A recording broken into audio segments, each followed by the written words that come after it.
Marc, chapitre 3. Jésus entra de nouveau dans la synagogue. Il s'y trouvait un homme qui avait la main paralysée.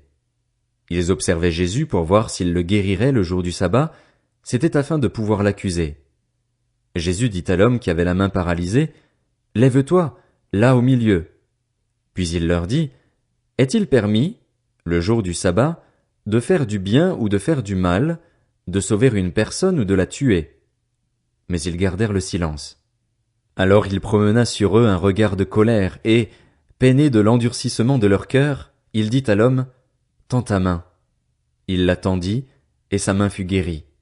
Les pharisiens sortirent et tinrent aussitôt conseil avec les Hérodiens sur les moyens de le faire mourir.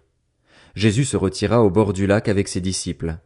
Une foule nombreuse le suivit, venue de la Galilée, de la Judée, de Jérusalem, de l'Idumée, de l'autre côté du Jourdain et des environs de Tyr et de Sidon. Cette foule vint à lui car elle avait appris tout ce qu'il faisait. Il dit à ses disciples de tenir toujours à sa disposition une petite barque afin de ne pas être écrasés par la foule. En effet, comme il guérissait beaucoup de gens, tous ceux qui avaient des maladies se jetaient sur lui pour le toucher.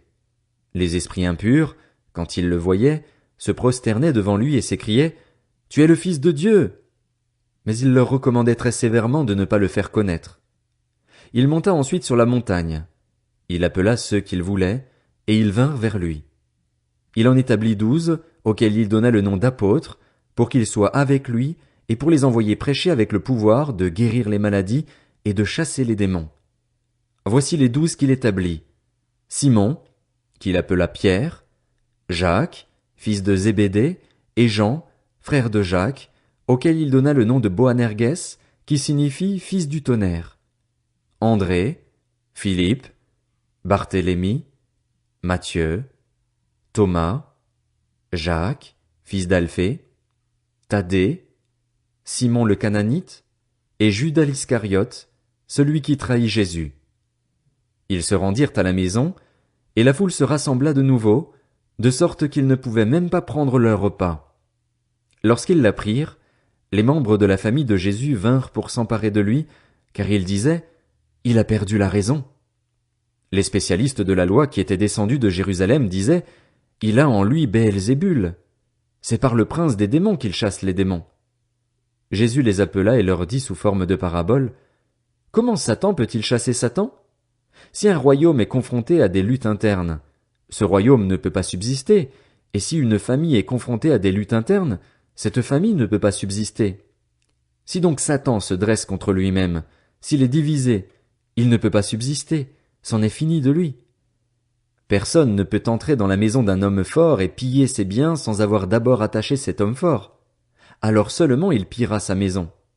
Je vous le dis en vérité, tous les péchés seront pardonnés aux hommes, ainsi que les blasphèmes qu'ils auront proférés, mais celui qui blasphémera contre le Saint-Esprit n'obtiendra jamais de pardon. Il mérite une condamnation éternelle.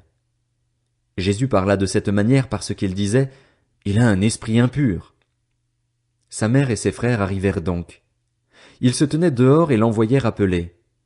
La foule était assise autour de lui, et on lui dit « Voici, ta mère et tes frères et sœurs sont dehors et te cherchent. » Il répondit « Qui est ma mère, et qui sont mes frères ?» Puis il promena le regard sur ceux qui étaient assis tout autour de lui et dit « Voici ma mère et mes frères. En effet, celui qui fait la volonté de Dieu, celui-là est mon frère, ma sœur, ma mère. »